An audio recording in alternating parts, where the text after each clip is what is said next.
a $300 sweater. I'm making numbers up, but you're going to have to retail this much higher for you to be able to sustain your gross margin, your internal gross margin, to make your business work.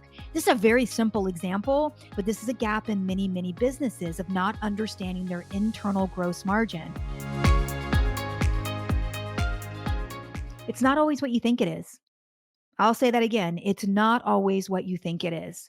And I see that more often than not in businesses that I go in, and I work with the founders, I work with the entrepreneurs behind the scenes, and they have all of these thoughts and opinions about what they think is wrong with their business. And not that those things aren't issues, but that's not necessarily always the reason their business is getting the results that they're seeing. And so to me, one of the things that I see with many brands is that, early success hides a lot of flaws in the business. When you have early success, sometimes you skip a lot of the things that, the foundational pieces. They say crawl, walk, run. That's for a reason, because if you crawl first, there's sort of these developmental things that happen in your brain that allow you to walk and then allow you to run.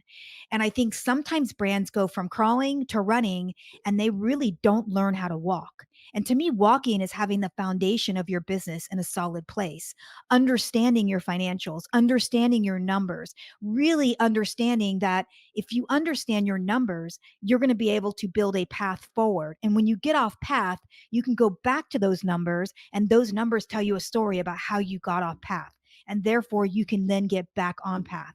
I cannot tell you how many companies do not know their numbers. They don't understand their numbers. And it's not because they're not talented, very talented people. It's because they've missed some pivotal moments in their business because they've crawled and then they've ran and they haven't actually done the walking. And so I can say that if it takes you time to get your business rolling and you have to go back and constantly figure out why is this not working and making it better and building that foundation, you are actually in a you are in a position of strength over people who skip that step. I know that because I've seen that firsthand. And I think bringing in the right people at the right time is always the magic button that you need to push as a founder. Unfortunately, sometimes businesses are full of people that don't necessarily have the experience.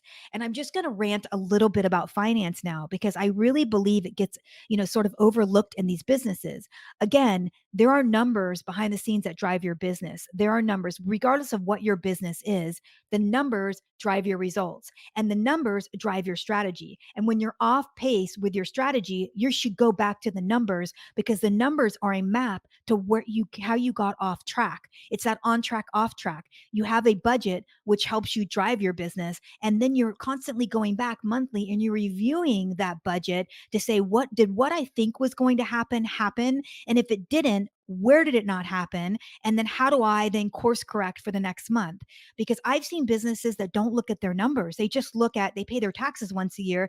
And if they have enough money to pay their bills, they feel like that's success. But ultimately, that's not success. That's a recipe for disaster. Because if you're not looking at your numbers, you're not catching issues, small issues that become very big issues in your business early enough. And so I will just say that I see this a lot with businesses. I see businesses that have tremendous success and I'm happy for them. They've landed a product, a concept, a hole in the market. They found the blue ocean. And because they've had that success, they've had to scramble, bring in friends, family, bring in people that maybe don't have experience. And that's okay too. That's a very natural instinct, is to bring people in the company that you trust.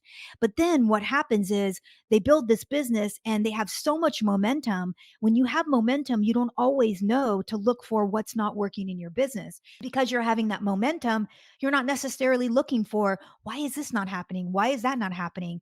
And I would even question if they've left money on the table, because sometimes when you have momentum versus stagnation, you actually just think this is as good as it gets, but you could actually be missing more momentum if you had your ducks in a row. And what I mean by that is understanding your numbers, is setting your business up for success and understanding your numbers, understanding your revenue, understanding your goods and services, understanding your costs of goods and services, understanding the different channels of your business, understanding your cost centers, understanding the types of people that you and the caliber of talent you need in your business, knowing when you should be recruiting more talent, knowing when you should be putting more into marketing. But all of that comes from the roadmap you set in your financial arm of the business. That is your roadmap. And finance people sometimes are like mushrooms. They're fed, I would say, fed poop and kept in the dark in the sense, right? The people that just show me the numbers, and they don't necessarily have the insight always into the business. But I actually think the opposite. I think the finance team should always be at the table. They should be at the table for every operations meeting, every sales meeting, because they are the conduit to the results in the business. And if they don't understand what's happening, if they don't know what's happening in the business, and they can't tell you that story every month and then tie and kind of weave all of the issues so that you can make better decisions as an operator, as an entrepreneur, as a founder, then you're missing a big fundamental piece of running your business. What's so interesting is that I think people look at finance as just this staunchy office that pays bills, and they'll let you know when there's a problem. They'll come to you when there's a problem. I prefer to be able to see my finances as often as possible, but absolutely monthly at minimum. And I like to look at them as stories. They're the new numbers, and behind those numbers, they have stories. And those stories help you become a better business owner. And when you unpack those stories and you look beneath the numbers and you ask the right questions, and the right questions are also asked of you by that person in finance, because finance also challenges operators. They challenge founders. They challenge sales. They challenge your manufacturing, whoever's doing your production, your product development, whatever it is. They're challenging the teams to think better, to think different, to be more creative, to be more strategic, to make sure that the numbers make sense. So when you're missing that really important piece called finance, and when you're running your business based on past successes, you can get yourself in a bind really, really quickly. And then you bring in someone like myself who has 20 plus years of experience, and you recognize that, wow, they're coming in, and you can see I'm asking questions about your numbers, because to me, your numbers are the first place where all of your stories of why you're here, that's where they live. Now, obviously, there's a story behind them. There's some context that needs to be unpacked, but until you see the numbers and understand them, it's really difficult to do that. And when you look at a P&L, obviously that is a very good indicator of what's going on with your profit and what's going on with your margins, your gross margins specifically. And I'm just saying this because I really believe that so many businesses, and it's not necessarily a business that's been in business for a year or 2 years or 5 years or 20 years. I see this in all different businesses. And some of the businesses that I work with, they're not even, it's not even that they're in financial distress. It's just that they haven't been able to really maximize their business because they haven't looked at their finances that way. They haven't really been able to learn from the success or from the small failures. And so they haven't been able to make strategic decisions that turn those successes or small failures and create momentum. And so it's not just my business is going under, I need to look at my finances. Or even if you have a successful business, I'll tell you, it's still something that you should be looking at, and you should be working with someone like myself or someone within your company that is like me, who's looking at the strategy of your business, and they're looking at things you're not looking at. And so numbers can tell a story. I'll give you an example. In the business of creating consumer goods, you have your products, right? You have your products, and it costs X amount to make your products and deliver your products. And the cost of your product is a really important piece of your profitability, because if the cost isn't correct, if you're not actually designing and developing into a cost that makes sense to make sure it translates into a wholesale revenue number that makes sense to have partners in a wholesale business, meaning selling to retailers like Bloomingdale's or Nordstrom's or whomever, and then also translates into a retail markup that makes sense for them, your retailers, to make a profit. If you're not doing that, you're not able to actually scale your business, and you're not able to create a margin situation financially for any potential risk in your business. So if your gross margins from cost to wholesale are too low, you're going to see that in your bottom line. And you're going to think it's everything else, but ultimately it's getting your costs correct. And guess what happens when you start focusing on the cost of making this sweater? How much does it cost to make this sweater? And how much do I want to sell it for? If you're not thinking and actually putting together a financial plan and building a financial line plan and designing into a sweater that you want to retail for $150, if you're not actually looking and creating that at that cost and working with a manufacturer who can build that product for that cost, then what happens is you come out and you make this sweater that you want for $150, but it costs you $75 to make, as an example, and you can't retail it for $150 because you have to sell it to wholesale, and wholesale needs to retail it. So now you're looking at a $300 sweater. I'm making numbers up, but you're going to have to retail this much higher for you to be able to sustain your gross margin, your internal gross margin, to make your business work. This is a very simple example, but this is a gap in many, many businesses of not understanding their internal gross margin. And if they're omni channel, so if they're selling to wholesale,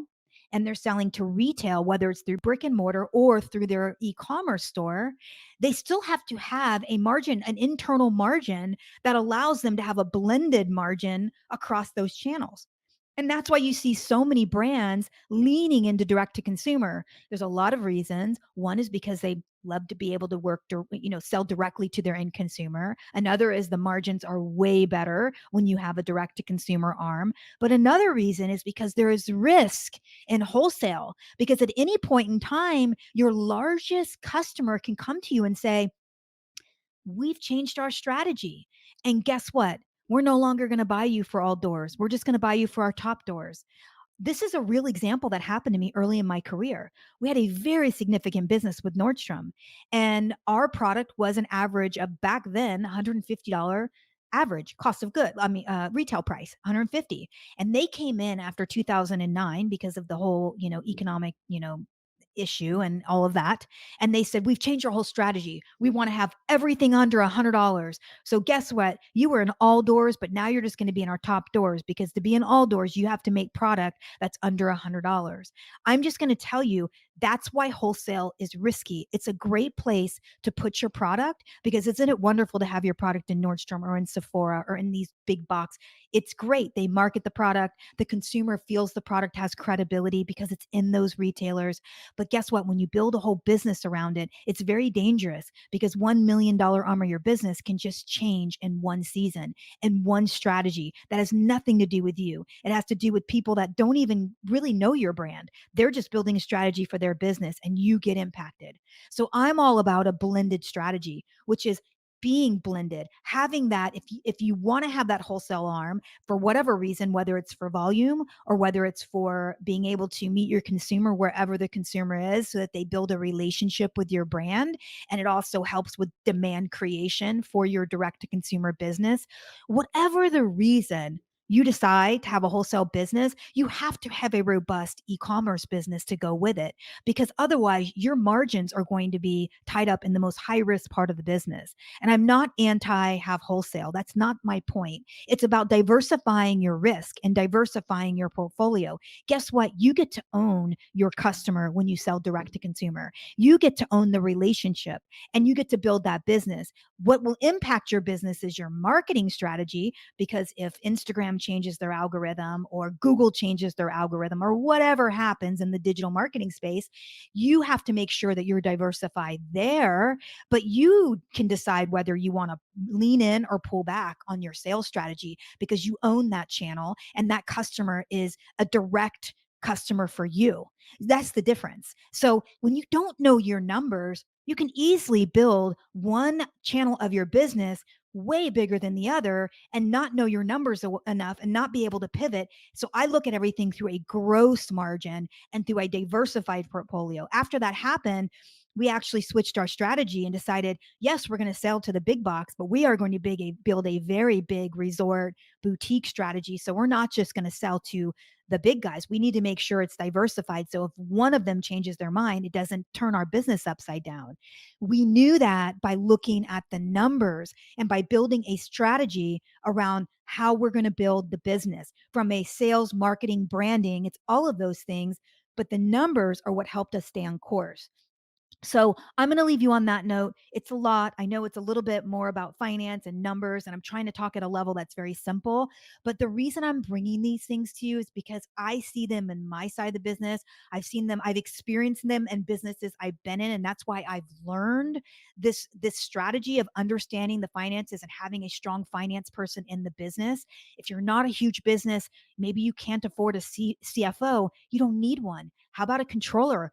Bookkeeper? How about even a contracted, controller bookkeeper that helps you get your books in order, helps you build a budget, helps you have some mechanisms to see how your business is going on a monthly basis and holds you and your business accountable. So guess what? You can sleep at night because you know you're 1 month away from making any pivots in your business, not 12 months of, oh, whoa, it's been 12 months. And now I have to make this major change in my business because I haven't been looking at my numbers and I don't have a blended gross margin strategy and I don't have an omni-channel strategy that makes sense. And there's something outside of my control that's now wagging the tail of the dog. So I'll leave you with that. This is a little bit under the hood, but I think it's super important. Everybody is probably heads down getting their budgets ready. And I'm sure there's some brands out there that maybe aren't thinking about their channel expansion the way I just mentioned it. But this is why I do these podcasts, is to educate and to share from, things I've experienced early in my career, late in my career of working with brands, and things that I want you to, learn from. So I hope you have a great week and I will see you soon.